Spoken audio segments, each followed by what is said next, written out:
Oi pessoal, boa noite. Desculpem o atraso aí, espero que esteja dando para ouvir direitinho, que o som e a imagem estejam ok, tá? Um grande abraço a todos, um abraço pessoal que está no Facebook nos acompanhando.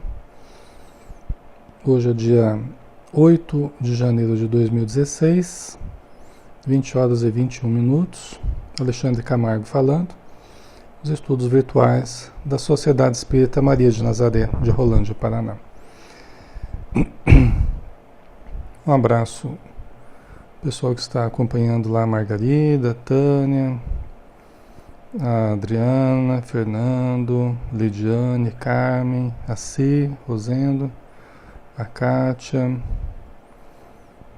Vamos ver quem mais está aqui participando com a gente.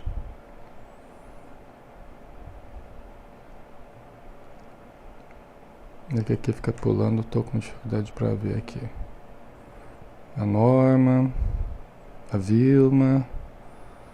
Um abração, pessoal. Sejam bem-vindos, tá? Quem está apenas no YouTube também, um grande abraço. Fique à vontade aí. Vamos lá, vamos começar, né? Vamos então fazer a nossa prece.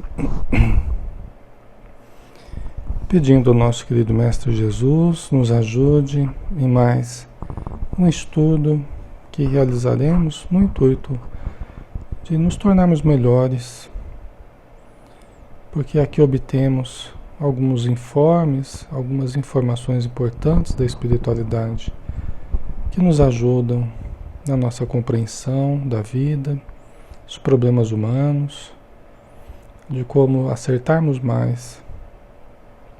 Que possamos, Senhor Jesus, aproveitarmos estes momentos para angariarmos o máximo de luz, o máximo de entendimento e de amor no nosso coração. Obrigado por tudo. Que assim seja. Muito bem, pessoal, vamos lá? Vamos continuar então, né? Com o livro De Volta ao Passado, de Célia Xavier de Camargo, a médium, e o espírito César Augusto Meleiro, tá? Um estudo sobre melhoria interior, mas baseado em casos reais que os espíritos foram atendendo junto a nós encarnados, né? Então, os casos em que determinados espíritos foram atendendo de problemas aqui de certos encarnados, mas que tinham relação com eles na vida espiritual. Então vamos lá. Vamos usar o nosso método aqui de passar também os textos, né? Nós acabamos o capítulo 27 e agora nós vamos para o capítulo 28. Novos pacientes. Tá?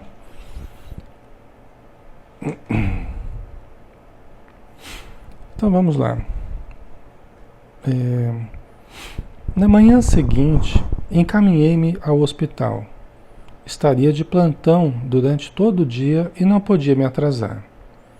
Logo que cheguei, passaram-me as fichas de 2 novos pacientes, socorridos há poucos dias e ainda com grande dificuldade de adaptação. Daqui o César falando do trabalho deles no hospital, ali em Céu Azul, né? Um hospital onde alguns deles trabalham, fazem plantão, ajudando a certos encarnados que acabam de chegar, né? Porque, haja visto que Céu Azul, uma região de transição, assim como o nosso lar, recebe muitas pessoas vindas da Terra, né? Vindas do umbral, das regiões de sofrimento. Então essas pessoas passam por um período no hospital. Isso é natural, né? Por quê? Porque chegam enfraquecidas, chegam doentes, desadaptadas ainda à vida espiritual, né? Sofrendo ainda os reflexos das dificuldades que trouxeram da Terra, né, pessoal? Então é natural que eles trabalhem com esse tipo de atendimento lá no plano espiritual. Então, o César né? Ele estava de plantão e logo que chegou passaram 2 fichas de novos pacientes, né? Socorridos há poucos dias, ainda com grande dificuldade de adaptação. Aproximei-me do primeiro. Era um rapaz de pele muito branca, cabelos louros e extremamente magro. Estendido no leito, trazia as marcas do acidente de moto que lhe causara a morte física. Era muito jovem, apenas 18 anos. Estava com a cabeça enfaixada e apresentava ferimentos por todo o corpo. Quando entrei, ele dormia, mas seu sono não era tranquilo. Debatia-se, gemendo dolorosamente. Fazia esforços para abrir os olhos e levantar-se do leito, obrigando-me a contê-lo. Então aqui, pessoal, a gente vê, inclusive, assim, como é difícil, né? O pessoal que chega através de acidente, né? Lógico que não é das situações mais difíceis, mas não é fácil a pessoa ser lançada da vida material para a vida espiritual de uma hora para outra, a pessoa ser lançada assim de improviso, sem preparação, por exemplo, para a morte, né? Porque quando ela tem uma doença terminal, por exemplo, quando ela está com alguma doença mais grave, que é um risco iminente dela vir a falecer, ela já vai se preparando. Pelo menos ela já vai tendo essa precaução, ela já vai ficando, de certo modo, prevenida para as possíveis situações que ela possa passar, né? Que ela possa vir a morrer fisicamente, né? Algumas dessas pessoas, inclusive, começam a ler, começam a buscar informações sobre o espiritismo, sobre a vida após a morte e tudo mais, que acabam ajudando muito, inclusive, nessa transição em que elas vão se localizar agora no plano espiritual, né? Agora, e quando ocorrem esses acidentes? Quando ocorre uma trombada aí, né? É mais difícil, tá? Por quê? Porque a pessoa está bem, está com saúde, está com vigor da idade, está com projetos, tudo correndo normalmente, está indo para a praia, vamos supor, está indo para um churrasco, está indo para uma festa, aí de repente tromba e vem a morrer, né? Ela papuf, ela se vê na vida espiritual de improviso, de uma hora para outra, e às vezes sem nenhum preparo religioso, sem nenhum preparo espiritual, né? Mesmo um preparo assim racional, um preparo mental, né? Para as situações que ela vai passar a viver agora, né? É lógico que tudo depende muito dos sentimentos que as pessoas trazem, né? Os espíritos até dizem assim, que as pessoas boas não encontram dificuldades insuperáveis, né? Que as pessoas boas não encontram dificuldades insuperáveis, né? Querendo dizer que o mais importante de tudo, logicamente nessa transição, não é propriamente a forma como a gente desencarna, mas os sentimentos que a gente está nutrindo ao desencarnarmos, né?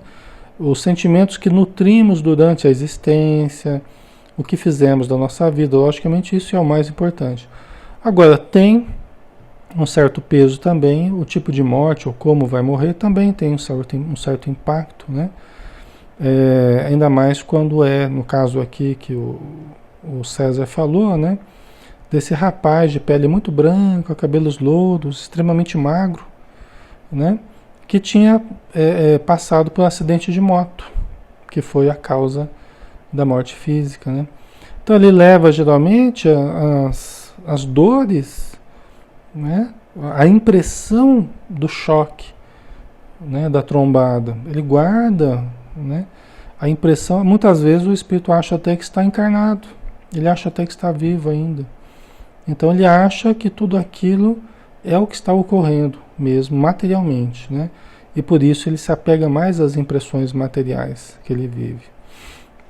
Então César, quando ele entrou, ele até diz aqui, né, ele não estava dormindo um sono tranquilo. Ele debatia-se gemendo dolorosamente. fazia esforços para abrir os olhos e levantar-se do leito, obrigando-me a contê-lo. Você vê que o César precisava até conter ele, porque ele queria abrir os olhos e levantar do leito, né? Está numa situação ainda de um choque aí pós-traumático, né? Ok?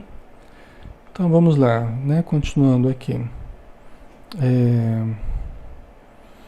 Estão me chamando, preciso ir, mamãe, mamãe, onde está você? Estou indo, exclamava com voz lancinante, entrecortada por soluços. Calma, Alessandro, fique tranquilo, não se agite. Você foi socorrido por amigos espirituais e logo estará bem. Confie em Deus. Né? O César que disse, né? Pelo jeito aqui. Então, mas veja que ele estava ali chamando pela mãe, né? Dizendo que estavam chamando ele, inclusive. Estão me chamando, preciso ir, mamãe, mamãe. Né? Ele estava ali vivendo aquele momento em que provavelmente os familiares estão emitindo vibrações, né, apelos a ele, e ele está recebendo isso, né, criando essas alucinações aí que ele vive, né? Alessandro, né, o nome dele. Movido pela compaixão, coloquei a mão sobre seus cabelos e elevei o pensamento em prece, suplicando as bênçãos de Jesus para aquele infeliz rapaz que, tendo a vida inteira pela frente, retornara ao mundo espiritual de forma tão traumática. Nesse momento, a irmã Clara aproximou-se. Como está indo, César? Não foi fácil, mas veja por si mesmo, irmã. Como se tivesse ingerido um sedativo, ele se acalmou, parou de gemer e de se agitar, mergulhando em sono tranquilo. Então, pessoal,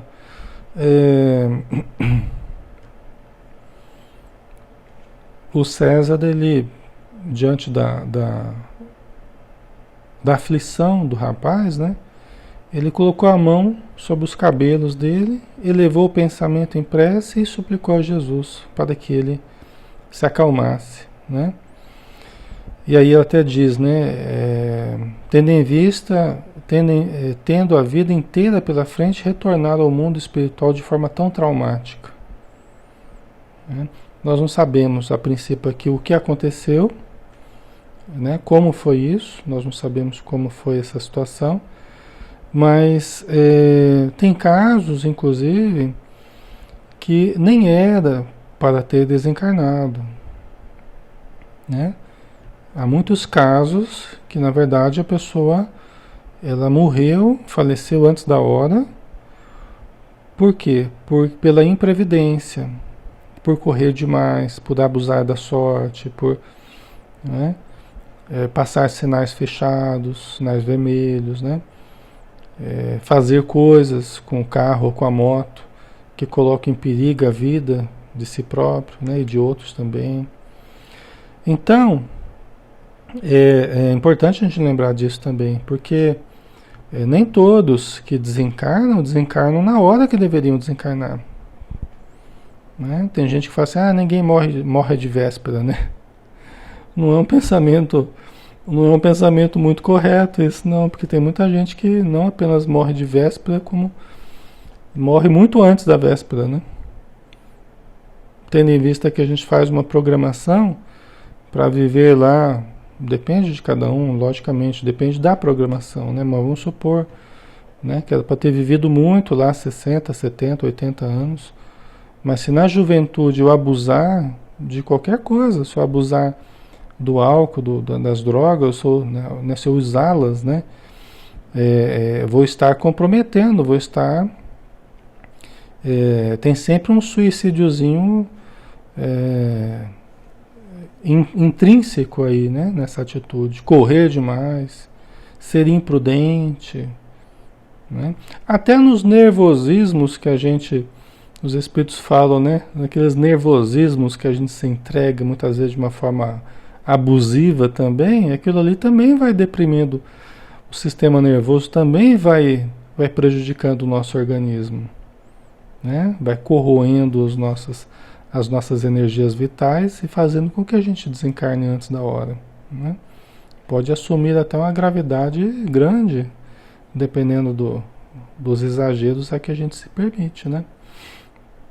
Então, mas nós não sabemos aqui exatamente qual era a programação do rapaz, porque a pessoa pode morrer de moto, mas morrer de moto na época que deveria morrer mesmo, não foi culpa da pessoa, não, né? Foi um acidente que já estava previsto, né? Então pode acontecer. Mas tem muitos casos que não, né?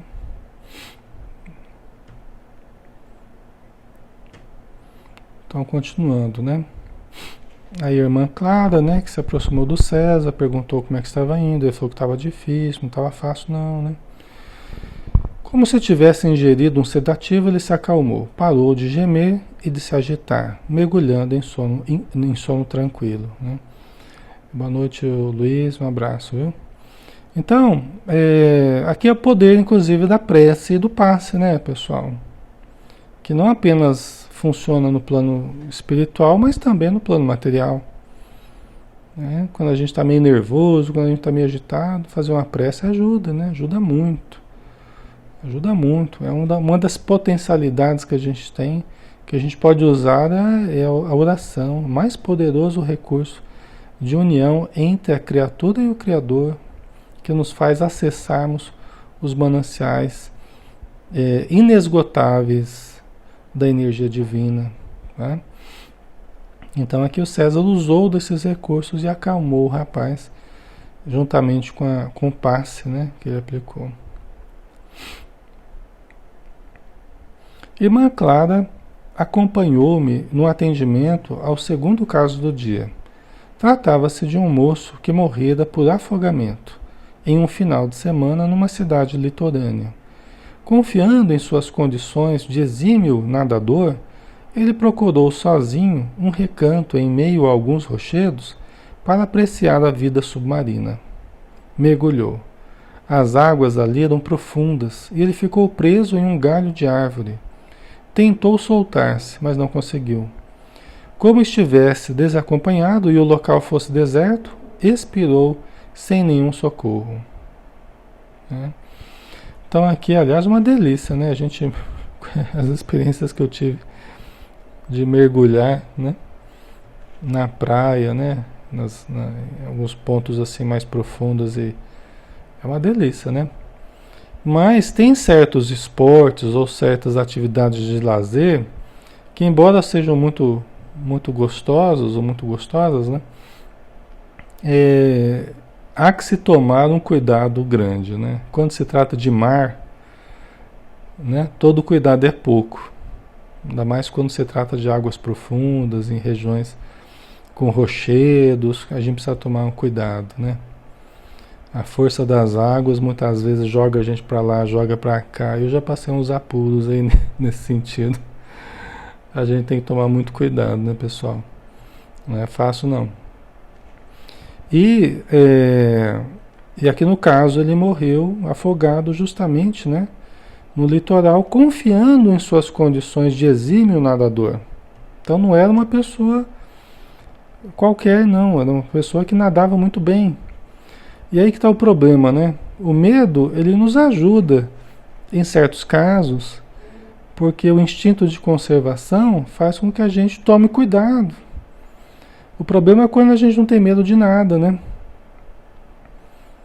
O medo tem sua função também. É lógico que tem aquele medo patológico, né? Que você não pode nem encostar o pé na água, você já está tremendo, né?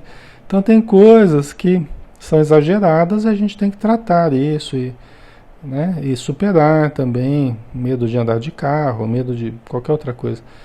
Mas o medo nos protege também, né? E às vezes a gente se sente muito forte, muito confiante demais, e a gente perde aquele cuidado daquele medinho básico que a gente deveria ter, né?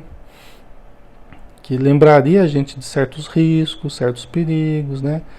Muitas dessas pessoas que se afogam não eram pessoas que não sabiam nadar. Muitas que se afogam, elas eram boas nadadoras, né?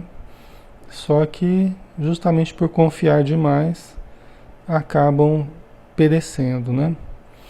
Então ele aqui ficou preso, né, em um galho de árvore, tentou se soltar e não conseguiu, né? Estava desacompanhado, né? Talvez não chegasse a esse desfecho se estivesse acompanhado, né, de alguém ali que pudesse dar um apoio, né? E o local deserto, quer dizer, era uma situação propícia mesmo para acontecer algo fatal, porque ninguém poderia socorrer, né?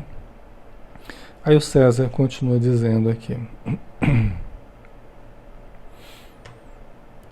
Aproximei-me, agitava os braços, tentando respirar, ainda sob as impressões da morte dolorosa por asfixia. De repente passava a ter ânsias e vomitava a água que tinha ingerido. Então aqui é interessante a gente observar que as impressões que a pessoa traz da matéria, né? É importante a gente ressaltar as impressões que traz da matéria. Por quê? Porque ele não está mais na vida material, né? Não obstante, guarda as impressões da matéria. Tem gente que cai no extremo de dizer que isso não existe, que esse tipo de impressão não existe, porque não tem mais matéria. Às vezes tem estudiosos, né, pessoas que começam a estudar espiritismo e tal, e vão por uma vertente assim meio radical, dizendo que isso não existe, que esse tipo de coisa não pode acontecer porque não tem mais corpo material, né? Então você não poderia ter sensações se não tiver corpo material. Só que não se trata de ter corpo material ou não. Quem sente é o espírito. Esteja na matéria ou fora da matéria, quem sente é o espírito. Mesmo quando a gente está na matéria, não é o corpo exatamente quem sente é o espírito. O corpo acaba sendo o canal por onde o estímulo chega até o espírito. Então, o corpo, perispírito e mente, né? O espírito. E aí ele dá a resposta para que o corpo possa se movimentar, né? Mas, no plano espiritual, ainda mais nessas situações traumáticas, a pessoa fica tão fixada na ocorrência, porque recebeu... como é que se considera um trauma? Um trauma é quando você tem mais estímulos do que você pode processar. É o que a gente chama de trauma, uma situação traumática, né? Ou seja, você recebeu mais estímulos do que você poderia processar na hora. Então aquilo fixa a pessoa à situação de dor.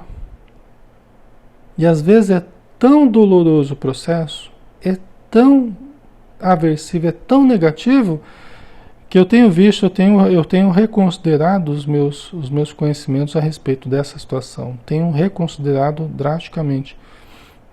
Porque eu tenho visto espíritos presos à dor, presos ao sofrimento por séculos. Presos à dor.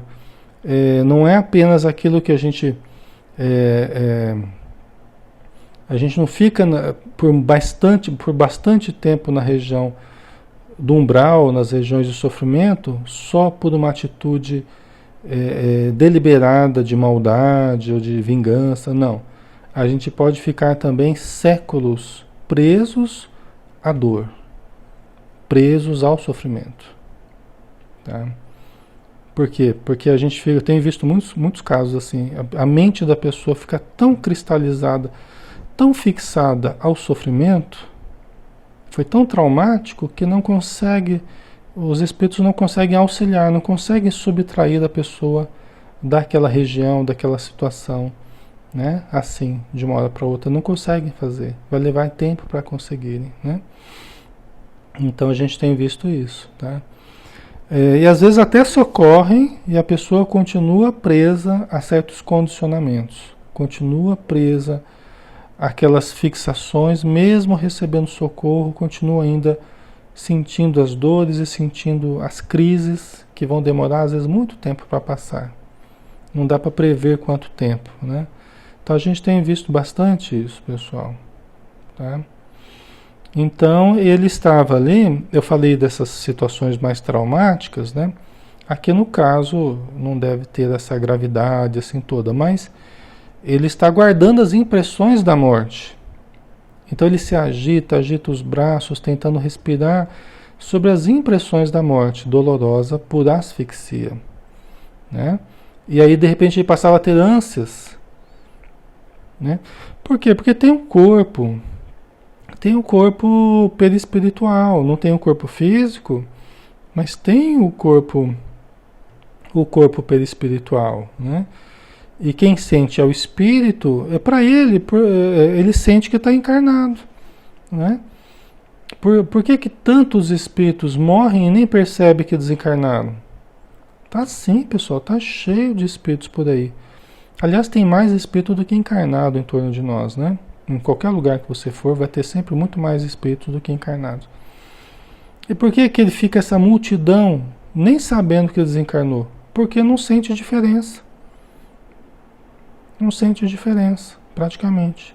Então, olha só como que é a percepção deles. Eles sentem como se eles tivessem o corpo como a gente aqui. Eles nem percebem que desencarnaram. Então, as impressões de machucados, de dores, de asfixia, tudo isso continua, né? Agora, vai melhorando à medida que eles vão recebendo tratamentos no plano espiritual. À medida que vão se desligando das impressões da matéria, vão entendendo, tomando consciência, vão se ajudando através da oração também, da boa vontade, aí eles vão saindo das impressões da matéria, né? E passam a ter impressões mais saudáveis, né? Impressões mais positivas, né? A Tânia colocou, certamente esses estudiosos não são médiums, né? Quer dizer, eles nunca incorporaram para sentir o que o espírito estava sentindo, né? É verdade. Então, às vezes são apenas teóricos, né? Tem muitos teóricos da mediunidade. Aliás, morre de medo de reunião mediúnica. Por incrível que pareça, né? Fazem palestras brilhantes sobre mediunidade, mas corre de uma reunião mediúnica que nem o diabo da cruz, né? E a mediunidade não tem jeito, né? Esse contato com a vida espiritual é na prática, né? Na reunião mediúnica, quem é médium, é que você vai ver, você vai entender, né? E vai aplicar aquela teoria, que é muito importante, os estudos todos, teóricos, né? Mas o problema não está no estudo teórico, o problema está na interpretação do estudo teórico, viu, pessoal? Os cursos, estudos, leituras são maravilhosos, imprescindíveis, né? Mas o problema não está aí, o problema está nas interpretações. A pessoa que é só teórica, ela leva tudo para um lado que fica incompleto, quando não distorcido mesmo, né? Pela sua falta de experiência, né? Pela sua falta de vivência nesse campo mediúnico, né? Mas nada que não seja superável, né? É só adquirir essa experiência. Os grupos estão aí, né? Até o próprio Allan Kardec fala que ele não vê motivo para espíritas, né, convictos, pessoas que estudam, tal, não terem contato com os espíritos nas reuniões mediúnicas. Ou seja, participarem de reuniões mediúnicas, né? O próprio Allan Kardec falou isso, né? Porque seria a aplicação de tudo quanto se estuda. Seria verificar pessoalmente a realidade, a legitimidade de tudo aquilo que a gente estuda. Não é? Nada mais lógico, né? De se participar de reuniões mediúnicas, né? Então, continuando, né? Aqui. Novamente elevamos o pensamento às altas esferas, rogando auxílio para o infortunado jovem. Finalmente ele serenou e pudemos relaxar um pouco. Irmã Clara foi atender a uma emergência e deixou-nos a sós. Sentei-me à cabeceira de seu leito com a ficha na mão. Chamava-se Ismael. Era moreno, de pele olivácea, de oliva, né? Com traços da raça judaica. Nesse momento, o faxineiro entrou na enfermaria para limpar a sujeira que o recém-chegado fizera. Com surpresa vi que era Hassan, porque o doente ali, ele estava vomitando aquela água. Falei, mas Alexandre, como é que ele tinha água ainda nos pulmões, né? Pessoal, não é que ele tem água nos pulmões, ele traz a impressão ainda de estar se afogando. Veja bem, nós absorvemos a energia que chega até nós de várias procedências, né? Do chão, do ar, do sol, das plantas, dos animais, espirituais, as energias que chegam, e nós metabolizamos essas energias todas, os alimentos, né? A gente está sempre absorvendo forças, tanto aqui quanto no plano espiritual, e arrojando de nós, lançando fora de nós, a, a energia mental. Nós estamos sempre produzindo matéria mental, como diz André Luiz. Nós estamos sempre pegando essas energias e arrojando de nós a matéria mental. Ele até chama de matéria mental. Talvez para nos dar uma impressão maior de alguma coisa, não apenas pensamento. Porque a gente fala pensamento, as pessoas já pensam numa coisa assim abstrata, numa coisa imponderável. Mas talvez ele fale em matéria mental, né, justamente para dar a impressão para a gente de que é alguma coisa palpável. No plano espiritual, pensamento plasma, né, plasma até o ambiente, plasma construções, plasma, né? Então eu acredito que eu estou doente, eu acredito que eu estou machucado, eu acredito que eu estou vomitando, e eu estou plasmando essa realidade constantemente. Isso explicaria, inclusive, por que certos espíritos que se machucaram, morreram através de acidentes, tal, eles ficam saindo sangue ainda no plano espiritual. Fica jorrando sangue ainda das suas feridas continuamente. Olha, se eles não têm mais corpo físico, de onde está saindo aquele sangue? Né? Ele não seria real enquanto uma realidade material do corpo, não seria real dessa forma, seria real enquanto pensamento que materializa essa realidade. Tá? Vocês entendem? Porque a gente acredita que está vivo, acredita que está doente, acredita que está machucado, que está vomitando, e aí fica criando essa realidade. Tá? Aqui na Terra a gente faz isso também, é que a gente não percebe, tá?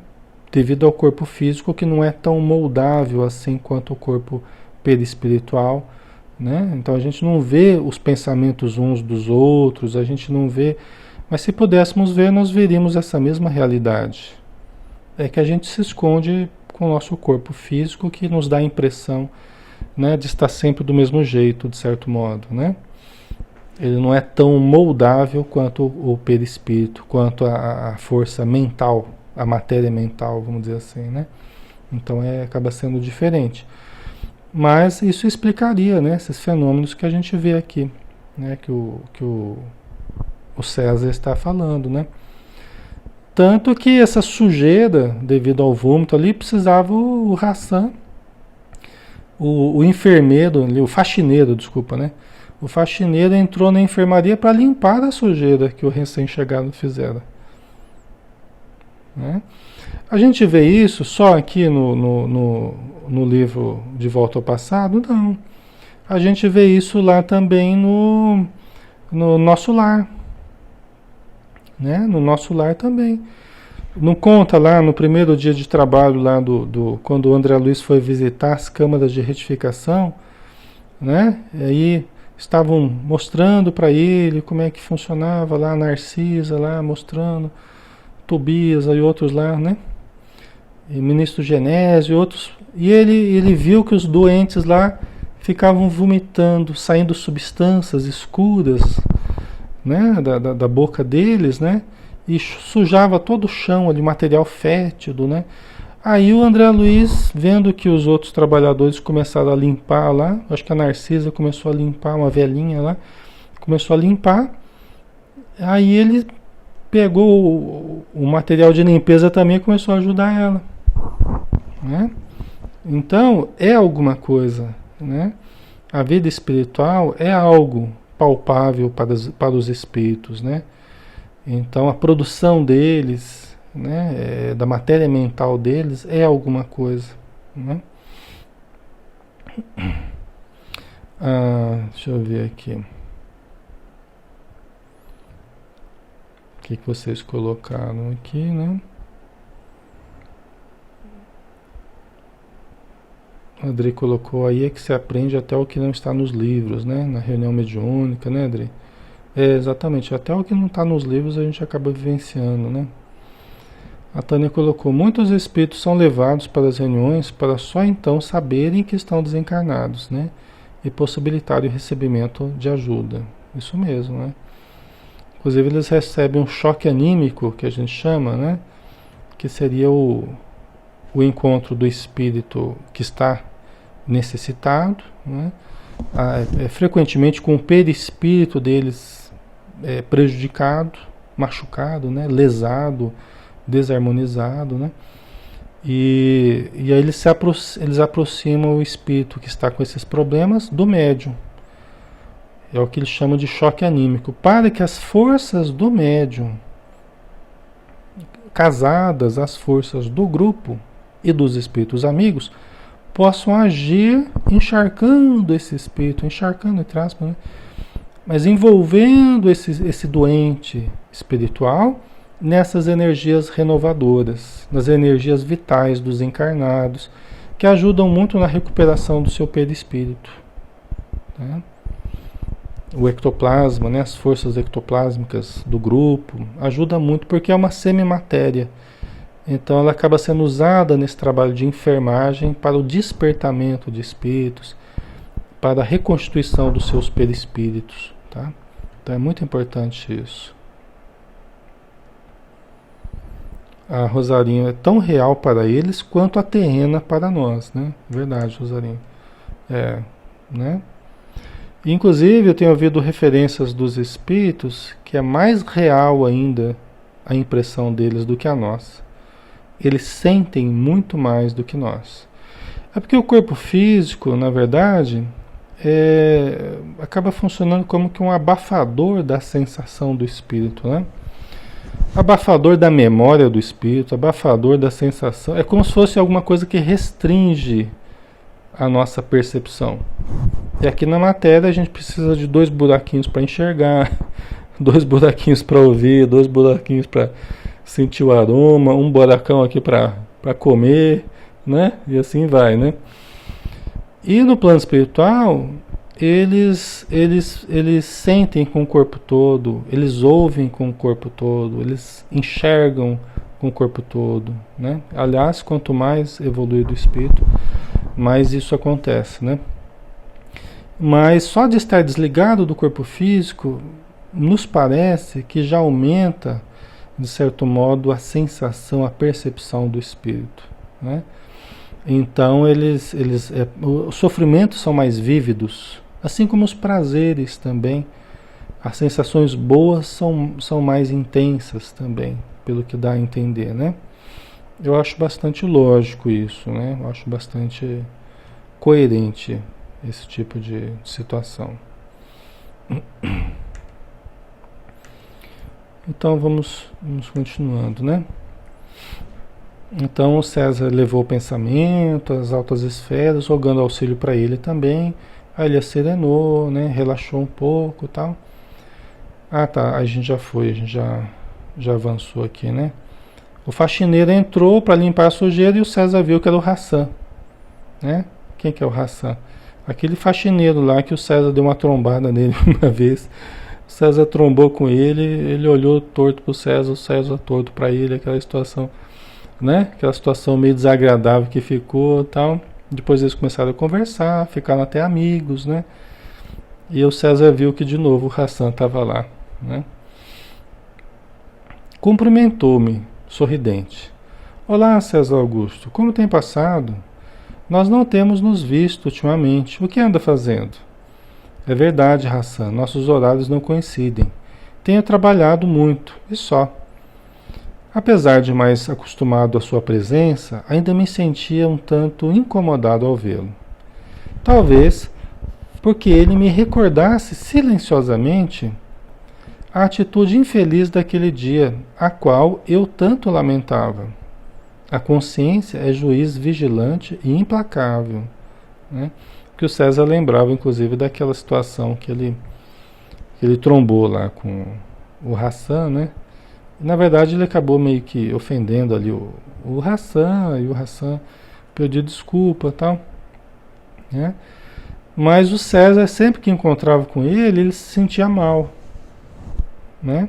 Ele falou assim, talvez fosse porque ele me recordasse aquela atitude infeliz do outro dia, né? Mas talvez não fosse só isso, né? Ele disse que a consciência é juiz vigilante e implacável, né?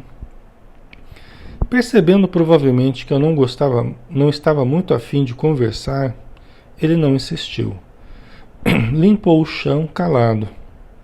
Alegando tarefas urgentes, afastei-me. Como Ismael dormiria tranquilo por algumas horas, não havia necessidade da minha presença ali a seu lado. Sentia-me descontente comigo mesmo, porque cada vez que topava com aquela criatura, não conseguia me controlar. Onde estava tudo o que já tinha aprendido? Em que lugar do cérebro teria eu guardado os ensinamentos recebidos que agora, na hora da necessidade, não conseguia encontrar? Quer dizer, os questionamentos do César, demonstrando assim como que ele estava estranhando, como que ele estava inconformado por não conseguir aplicar da maneira que ele gostaria, né? É como nós, né, pessoal? É que a gente está muito acostumado a ver isso nos espíritos, né? Os espíritos assim meio aflitos por essa situação, né? E o César nos faz até nos sentirmos mais próximos dele e ele de nós, né? Nos falando dessa sua dificuldade, dessa luta interior, porque a gente também, quantas vezes a gente fala coisas que a gente não queria, a gente age de um jeito que a gente não queria, às vezes ofende, né? E depois a gente fica se cobrando, a gente fica se martirizando, não é? Então, só que aqui ele está trazendo a experiência dele no plano espiritual. Porque a gente idealiza os espíritos, dá a impressão que eles são tudo perfeitos, né? Quando eles já receberam ajuda, estão lá na região melhor. Parece que sabem tudo, parece que são perfeitos, parece que já são criaturas acabadas, né? Prontas já. E não é assim, né? Então esses espíritos nos trazem uma visão muito mais real, né? Muito mais correta de como que é a vida deles no plano espiritual, né? É como a nossa, só que sem a matéria do jeito que nós temos aqui. É um ambiente melhor do ambiente que o César está? É melhor do que a Terra aqui, né? Mas ele traz ainda dentro dele coisas que ele ainda não consegue fazer, atitudes que ele não consegue ter. E a gente está vendo isso aqui, né? Ele está em luta. Por isso que ele fala pra gente, né? Pra gente não ficar, o César, né? Num certo momento ele falou uma vez pra gente não ficar idealizando uma felicidade que a gente vai ter no plano espiritual, que a gente tem que trabalhar para ser feliz aqui, na matéria. Não quer dizer que a gente tem que levar a vida do materialista e esquecer o plano espiritual, não é isso. Mas é que a gente tem que evitar, nós podemos evitar de ficar transferindo a nossa felicidade para o além, sem fazermos o que necessitamos aqui para sermos felizes. Às vezes até nos sabotando aqui, né? Então a gente fica buscando o céu lá, nos sabotando aqui, né? Como é que pode, né? Onde é que a gente vai chegar desse jeito, né? Aí o Emmanuel, num dos seus livros sobre o Evangelho, ele nos vem em socorro e diz que só vai juntar céu com céu. Não nos enganemos. Vai juntar céu com céu. Ou seja, o céu que eu vou trabalhando por estruturar dentro de mim, aqui na matéria, com o céu, né? E que eu posso vir a habitar algum dia uma região melhor, né? Que vai dar liga com o céu que eu vou produzindo dentro de mim. Agora, se eu fico almejando ir para o céu e fico sabotando a minha felicidade aqui na Terra, criando às vezes até um inferno dentro de mim, não vai dar liga, né? Não vai dar sintonia, tá? Então é interessante a gente lembrar disso, né? Aí voltando ao César aqui, né? Nessa inconformação dele, né? Onde é que estava o conhecimento que eu tenho? Eu não consigo aplicar, né? Não estou entendendo por que isso, tal. Estava em conflito, né? Caminhando por um dos corredores do hospital, ia tão circunspecto que passei por Gustavo, que se dirigia ao jardim sem vê-lo. Ele chamou minha atenção. Oi, César. Foi bom ter encontrado você. Quero lhe falar. Tem algum tempo disponível? Sorri. Seu aspecto já era outro.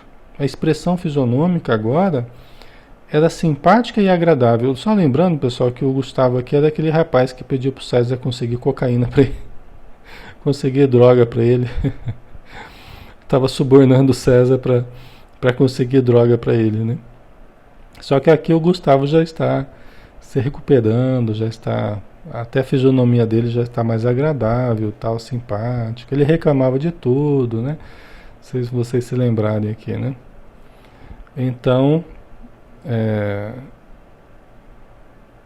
a fisionomia simpática, agradável, conversava com as pessoas e até sorria.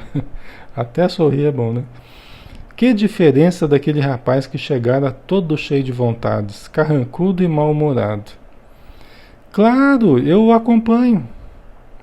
Saímos, não, claro, eu o acompanho. Falou que ia acompanhá-lo, né? Na caminhada dele. Saímos do prédio e um sol forte nos envolveu. Sentamo-nos num banco e esperei que Gustavo se dispusesse a falar. Sabe que logo teria alta? Informou-me. Muito bom, você teve um progresso notável. Não tem mais razão para ficar aqui no hospital. Logo será encaminhado a um abrigo de jovens. É exatamente sobre esse assunto que queria lhe falar. Lá vem ele, né? Sei que todos os médicos, enfermeiros e orientadores querem o melhor para nós. Contudo, antes que os responsáveis me apresentem uma decisão, gostaria de poder escolher. É possível? Pensei um pouco e disse: não vejo impossibilidade nisso, desde que o pedido seja razoável, atenda às suas necessidades de adaptação e que exista vaga. O que sugere? Notei que estava um pouco constrangido, mas acabou falando como se pisasse em ovos.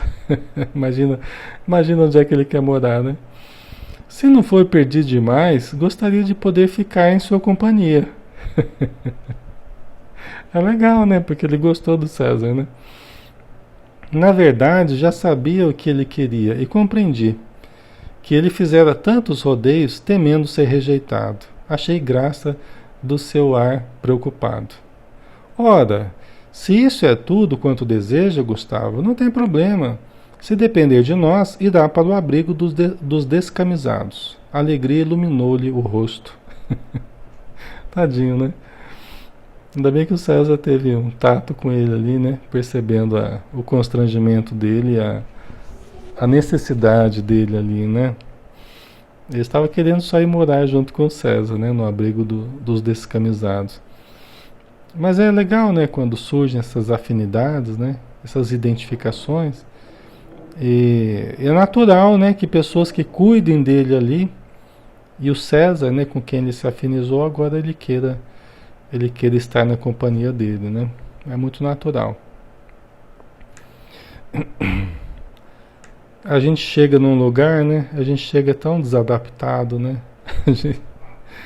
A gente chega tão perdido, né? Imagina quando você vai num lugar desconhecido, novo, né? Ainda mais o plano espiritual ali, regras que você não conhece direito, né? Então não é fácil, né? O André Luiz, ele, no livro lá, ele recebeu a ajuda do Lísias, né? O Lísias pediu, que era o enfermeiro dele, né? Que era um visitador ali do André Luiz, né? O Lísias. O Lísias foi pedir para quando terminou o período ali de internamento do André Luiz, o Lísias foi pedir para, eu acho que o ministro Genésio, né, da regeneração, né, acho que para ir para a casa dele, para ir morar junto com ele, né, com a família dele, né. Então foi uma coisa bem, bem legal. Aí continuando, vamos lá. Nossa, a gente já está quase na hora também, né, pessoal? Deixa eu só pegar mais um pedacinho aqui, a gente já acaba. Terminar só esse ponto aqui, né? Puxa, não sabe como estou contente, César. Temia que não me quisesse junto com você. Afinal, já perturbei bastante. Eu tinha consciência, né, que ele já tinha exigido bastante do César, né? Por que não? Será um prazer tê-lo conosco, Gustavo. Tenha certeza de que os demais também aprovarão. Se quiser, eu mesmo posso apresentar sua petição junto à administração hospitalar. Fará isso por mim? Muito obrigado. Isso não é nada. Bem, tenho que ir agora. Quando tiver a resposta ao seu pedido, eu lhe comunico. Despedi-me dele. Eu estava emocionado. Naquela hora, voltou-me na lembrança a minha própria experiência. Os primeiros tempos como paciente, as visitas de Eduardo e de Marcelo, isso tudo é citado no livro Céu Azul, né, pessoal? O dia em que finalmente tive alta, deixando o hospital, a chegada ao novo lar, a comoção que experimentei ao ver o pessoal todo reunido para me dar as boas-vindas. Foram momentos felizes aqueles. Jamais me esquecerei do carinho e da amizade que recebi. Com o Gustavo seria da mesma forma. Ele estava começando uma nova vida, sob condições completamente diferentes e inusitadas. Precisaria de todo o nosso apoio, né? Voltei ao trabalho e, entregue às atividades que me estavam afetas, nem vi o tempo passar. Então, vamos dar uma paradinha aqui, pessoal. Aí semana que vem a gente continua, tá bom? Nós temos aí um bom trecho ainda aqui, tá? Legal, né? Então vamos fazer a nossa prece final. Convidando a todos então para lembrarmos com carinho desses personagens todos, né? Que são seres reais que estão no plano espiritual ou na matéria. Alguns talvez estejam encarnados já, mas que recebam toda a nossa energia, nosso carinho, nosso afeto, a nossa gratidão por transformarem suas vidas e suas dificuldades em elementos de esclarecimento para todos nós. Senhor Jesus abençoa o César, autor do livro, que ele receba o nosso carinho e que onde estiver possa estar com o coração imerso em muita paz, a paz que ele com tanto carinho nos proporcionou através de seus livros. Abençoa-nos, Senhor, e abençoa todos os espíritos que estejam conosco, principalmente aqueles com maior dificuldade, que eles possam receber as tuas luzes, teu amor e a tua paz. Que assim seja.